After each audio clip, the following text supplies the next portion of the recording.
ব্যাংকে বিভিন্ন বিষয়ে লোনের ক্ষেত্রে গ্যারেন্টর কথাটা শুনে থাকবেন। এই গ্যারেন্টরের প্রকৃত অর্থ কি জানেন? সাধারণ মানুষ গ্যারেন্টি দিচ্ছে, সিওরিটি দিচ্ছে। যে ব্যক্তি লোন নিচ্ছে তাকে বলা হয় প্রিন্সিপাল ডেটর, ইংলিশে বলে, এবং যে ব্যক্তি লোন দিচ্ছে তাকে বলা হয় ক্রেডিটর। এখানে ব্যাংক হচ্ছে ক্রেডিটর, আর যে ব্যক্তি সিওরিটি দিচ্ছে তাকে বলা হয় গ্যারেন্টর।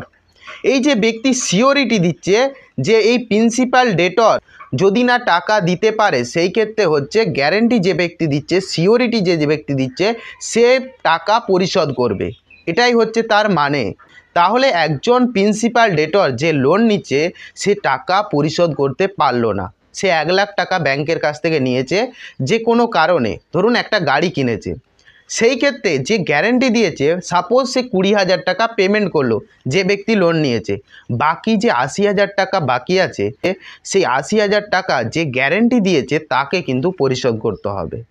সেক্ষেত্রে পরিশোধ করতে পারছে না সাধারণ মানুষ, তখন গ্যারেন্টি দিয়ে দিয়েছে একটা বন্ধুত্বের খাতিরে, বা তাকে কিছু টাকা দেওয়া হয়েছে, সেই কারণে সেক্ষেত্রে গ্যারেন্টি দিয়ে দিয়েছে সাধারণ মানুষ। এই ক্ষেত্রে কি হয়, বারবার ব্যাংকের কর্তৃপক্ষ তাকে নোটিশ পাঠাতে পারে। এবার কি হয়, তার নামে কিন্তু একটা মামলা হয়। সেই মামলাতে কিন্তু আইনজীবী ধরে সে একটা জামিন করায়। সেই জামিন করানোর পর মামলা চলতে থাকে, এভিডেন্স হয়। সেই ক্ষেত্রে সেই ব্যক্তি প্রিন্সিপাল ডেটর যে হচ্ছে লোন নিয়েছে, সে যদি না পরিশোধ করতে পারে, যে গ্যারেন্টি দিচ্ছে তাকে কিন্তু পরিশোধ করতে হবে। এটা কোথায় বলা হচ্ছে? চুক্তি আইন অনুযায়ী। আপনি একটা চুক্তি করছেন, আইনের পেপারে একটা চুক্তি করছেন। সাধারণ মানুষ বিষয়টা ভালো করে বুঝবেন।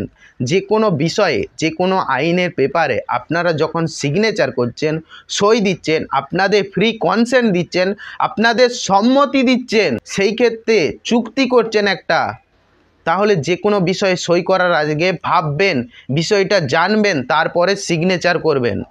কারণ পরবর্তীকালে এই বন্ধুত্ব টাকা পয়সার কারণে নষ্ট হবে এবং আপনাকেই সেই টাকা পরিশোধ করতে হবে। এই গ্যারেন্টর কথাটা কিন্তু ইন্ডিয়ান কন্ট্রাক্ট অ্যাক্ট 1872-তে স্পষ্ট কিন্তু বলা আছে। সেখানে কি হচ্ছে, একজন প্রিন্সিপাল ডেটর সে হচ্ছে লোন নিচ্ছে একজন ক্রেডিটর, যে ব্যাংকের কাছ থেকে, যে কোনো ব্যাংকের কাছ থেকে লোন নিচ্ছে। সেই লোন নেওয়ার সময় একজন গ্যারেন্টরের প্রয়োজন হচ্ছে, সে হচ্ছে সিওরিটি দিচ্ছে।